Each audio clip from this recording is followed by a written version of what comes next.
নমস্কার, জেনে নেব আজকের বিশেষ কিছু খবর। প্রথমেই বলি 2012 সালে মুম্বাইয়ের ওয়াংখেড়ে স্টেডিয়ামে শাহরুখ খানের সঙ্গে হওয়া বিতর্ক নিয়ে নতুন করে আলোচনা শুরু হয়েছে এবং এক প্রাক্তন পুলিশ কর্মকর্তা জানিয়েছেন একটি ভুল বোঝাবুঝির কারণে এই ঘটনাটি বড় আকার নেয়। এরপরে চলে আসছে পরবর্তী খবরে, যেখানে জানা যাচ্ছে যে ভারত সরকার সারা দেশে ইমার্জেন্সি অ্যালার্ট পরীক্ষামূলকভাবে চালু করেছে এবং এই বার্তা মোবাইলে বারবার আসতে পারে, তবে এটি ভয় পাওয়ার মতো কিছু নেই, এটি শুধুমাত্র একটি টেস্ট। চলে যাচ্ছে এবারে আবহাওয়ার খবরে। জানা যাচ্ছে আবহাওয়া দপ্তর জানিয়েছেন দেশের বিভিন্ন রাজ্যে ভারী বৃষ্টি, শিলাবৃষ্টি এবং তাপপ্রবাহের সম্ভাবনা রয়েছে।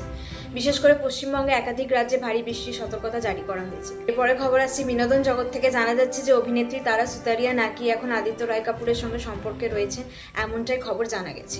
এরপরে শেষে একটি গুরুত্বপূর্ণ খবর, যেখানে জানা যাচ্ছে যে জবলপুরের নৌকা দুর্ঘটনায় একটি ভাইরাল ছবি নিয়ে বিভ্রান্তি ঘটিয়েছে। তবে প্রশাসন জানিয়েছে ছবিটি ওই ঘটনা নয়, এটি ভুয়ো বা অন্য কোনো ঘটনার হতে পারে। ধন্যবাদ, ভালো থাকবেন, সুস্থ থাকবেন। Stay tuned with Swan news.